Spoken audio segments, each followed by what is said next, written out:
shaped me and has allowed me to realize my potential because I was raised with these kinds of opportunities and this kind of place. And so the question for us, I think, is as community builders and city builders, how do we recreate the feeling of that, the experience of those kinds, you've all got them, in a place like the Ottawa Art Gallery. So, I'm going to read out the bios of the people that are coming up to join me, and I'm hoping you'll come up and join me. We're going to have a little chat amongst us. I got some questions to ask them. Then you're going to talk about your tables, and then we're going to have some Q&A. Okay? So, let's transition now to the next thing. That's the end of the slides.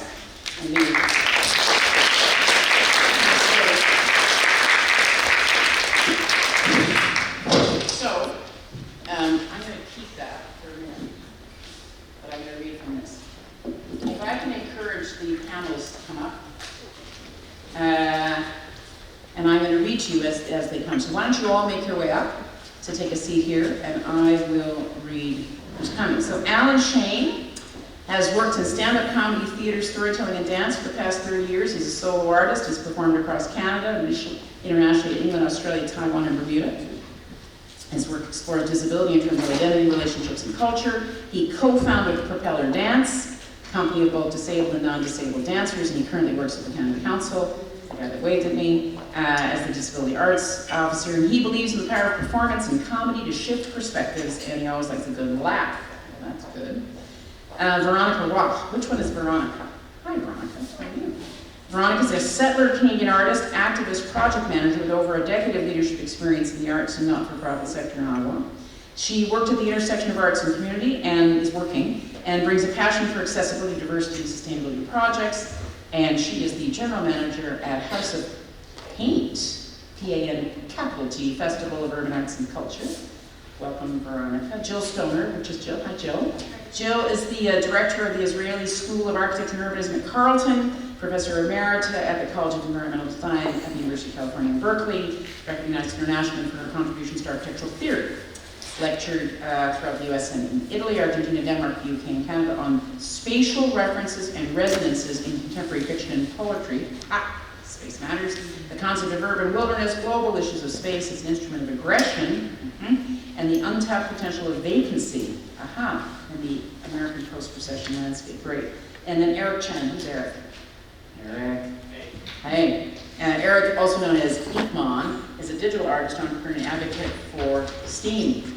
Very good. Representing Canada on its first creative industries trade delegation to China, led by the Canada's Minister of Heritage, and serves on the board of directors of the Canadian Museums Association. And Ikman has collaborated with Marvel Entertainment, Microsoft, Canada Goose. It's a nice mix there. And the Canada Science and Technology Museum lectured worldwide, including at RISD, Rhode Island School of Design, in partnership with Adobe, City University in Hong Kong, and the University of Toronto's Classical Institute. And last but not least, Robin van der Lande, who's had to survive my few little slides at planners, but I'm sure you've got broad shoulders. Been in the planning profession in various capacities since 1991, supporting clients in the private sector, and moved to the public sector in late 1990. He's held principal positions at the Region of Waterloo, the Grand River Conservation Authority, the City of Burlington, and the City of Ottawa. Also an educator with Wilfrid Laurier and Comstoga, past board member with the Bruce Trail Conservancy, engaged in all sorts of specialties in his practice: environmental planning, impact assessment, conservation, and sustainable development. Isn't that a great panel? Look what great panel it is together for you. So, I'm coming on over. And I'm bringing this. I'm taking that pen. All right, general question for you all. Are you all mic'd enough, or am I passing the mic to you? Check. Check. Thank you, Melissa. I'm passing mics. And I'm going to come a little closer.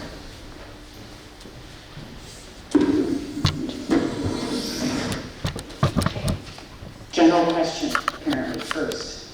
Given the changing nature of our sense of place in our population, how do you think our city, region, and cultural communities need to respond? So when you talk about what you see as the number one change, or two, that you think institutions like this need to be responding to, who wants to go first?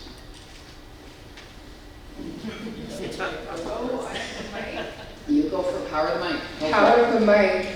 So cultural institutions responding to our changing urban landscape, our cultural landscape. I think this is a lot of pressure. Ideally, I think that the best thing we could be doing is listening and talking to our communities, our newer community members, newcomers to Canada, youth, people who are up and coming and want to be involved in our cultural ecosystem developing, because the worst thing we can do is turn away someone who is interested in that development. Right.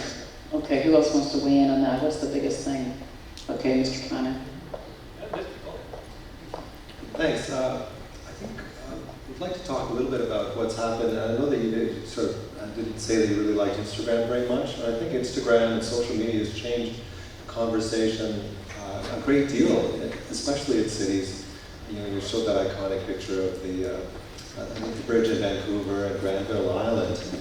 You know, it used to be that Ottawa and a lot of other cities, you said, wow, I really like those other places. And it really has caused a lot of thought among people to say, well, why can't we have great places? Why can't we have something like that here? And, you know, we're sitting in one of those great places now. It's brand new. It wasn't here 10 years ago. And there's going to be many more places like this. And the reason is because there's a need for it. And people are And do you feel engaged. Instagram has made us more aware of the need? Well, aside from the baser needs that it does fulfill, Yeah, sure. I love having my I'm Instagram agnostic, just saying. my vacation picture all there. But I think finding iconic places and experiencing those places and sharing it with other people has really raised the bar for everybody. I understand that culture is at the lead of social change. It is not following. It is at the lead. And we respond to the changes in culture very, very quickly now. And so when somebody does something really interesting and new, like my panelists here, a lot more people see it. A lot more people sort of demand that kind of thing and that experience and that place. I think that's what I would say. Okay. I'm going to pass the mic down to you. You go first, and then I'll pass the mic to Robbie. You go first, Joe. And then I'm passing back down to you, Alma. You're next. Okay, go. You're next now, after Joe. Yeah, first of all, I love this building. It was designed by an alumnus of our school. We now have our public lectures in this room, and we're running a continuing ed program in one of the rooms in this building. I think it's added a lot. But I don't think that the solution to better cities lie in iconic buildings. And I am probably unique in my profession to feel that architecture is no longer about making buildings, it's about making spaces. Sometimes those spaces are inside buildings, but the good ones, I think, that really elevate public life are not. They are formed by buildings instead. So when I see an empty piece of a city, I don't want to fill it up. I actually want to make its presence more conducive to public life. About a year ago, I co-wrote a piece with my friend Alan Taramura, a local architect, about transforming York Street into a public space. It is coincidentally exactly the same proportion as the Piazza Navona in Italy, and yet it is a hodgepodge of parking and curbs and delivery places. And if it were somehow transformed into a space, I call them spaces, you call them places, but it's the same thing.